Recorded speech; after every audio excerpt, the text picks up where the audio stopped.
Hello viewers, I am অপূর্ব চ্যানেলের পক্ষ থেকে আমি অপূর্ব রয়েছি আপনাদের সাথে ভারতীয় ভিসা সংক্রান্ত নতুন একটি ব্লগ ভিডিওতে আপনাদেরকে স্বাগতম। আপনারা জানেন আমার এই চ্যানেলে নিয়মিতই ভারতীয় ভিসা সংক্রান্ত নানা ধরনের ব্লগ ভিডিও আপলোড করা হয়ে থাকে এবং ভারতীয় ভিসার সকল ধরনের আপডেট দেওয়া হয়ে থাকে। আপনারা জানেন গত কিছুদিন আগেই ভারতীয় ভিসায় কিন্তু মেডিকেল ভিসায় কিন্তু একটি পরিবর্তন আসছিল। আমরা আশা করছিলাম যে ভারতের স্বাধীনতা দিবসের পর হচ্ছে যে ভারতীয় ভিসার হয়তো একটা পরিবর্তন আসবে, কিন্তু আজকে হচ্ছে যে স্বাধীনতা দিবসের পর 2-3 দিন চলে গেল, কিন্তু এখন পর্যন্ত তেমন কোনো পরিবর্তন আমরা দেখতে পাচ্ছি না।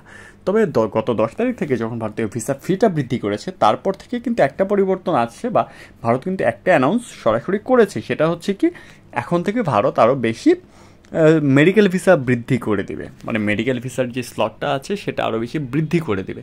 তো সরজমিনে আমি গিয়েছিলাম যমুনা আইভেক্স সেন্টারে। সেখানে গিয়ে আমি যেটা দেখতে পেরেছি, ভিসা প্রত্যাশী যাত্রীদের সংখ্যা কিন্তু বেড়েছে, আগের তুলনায় অনেক বেশি বেড়েছে, এবং ভিড় আইভেক্স সেন্টারে কিন্তু ভিড় বাড়ছে। ভিড় শুধু বাড়ছে না, অনেকটাই বাড়ছে। এখন কথা হচ্ছে যে আসলে স্লট পাওয়া যাচ্ছে কিনা, যেটা মোস্ট থিংস। আসলে স্লট বাড়াইলেই তো হবে না, স্লট তো আমাদেরকে পেতে হবে। সেই যদি দালালের কাছে দিয়ে স্লট কিনতে হয় তাহলে তো কোনো লাভ হচ্ছে না। তো সেই ক্ষেত্রে আমি অনেকের সাথেই কথা বলেছি, তারা বললো যে স্লট পাওয়া যাচ্ছে না, আবার অনেকেই বলছে যে পাওয়া যাচ্ছে।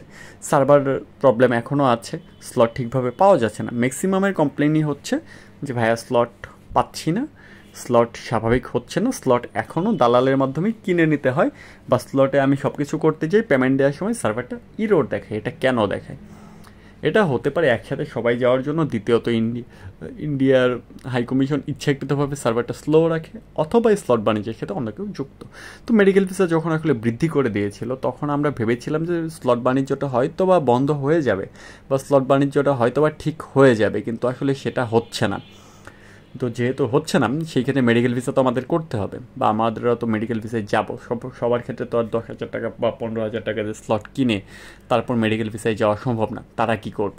তারা যেটা করবো, আমরা অ্যাপ্লিকেশন করবো। অ্যাপ্লিকেশন করার পর, অ্যাপ্লিকেশন করার আগে আমাদের আয়ুষ লেটারের জন্য ইনভাইটেশন নিতে হবে ইন্ডিয়ান হসপিটাল থেকে।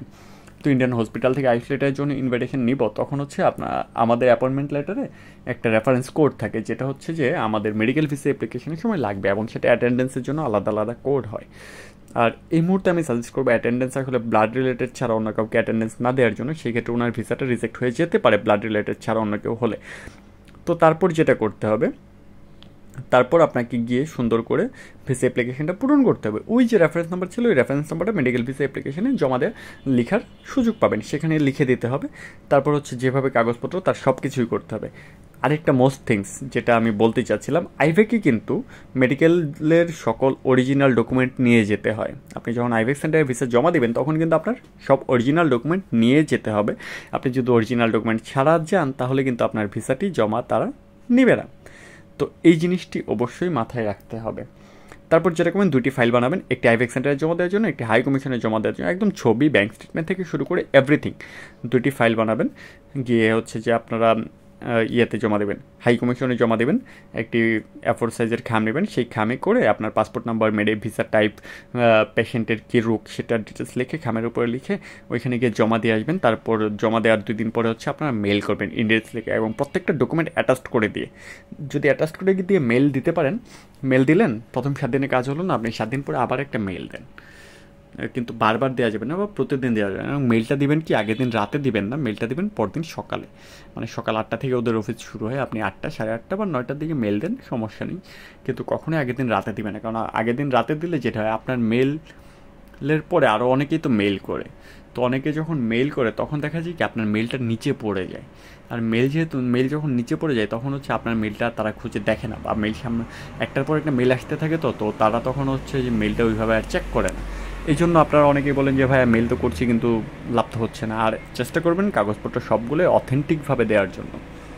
অথেন্টিক কাগজ দিলে ভিসা হয়ে যায়, কিন্তু আমরা করি কি, অনেক সময় অথেন্টিক কাগজটা দেই না, আমরা ফেক ডকুমেন্ট দিই, যার জন্য হচ্ছে ভিসা হয় না।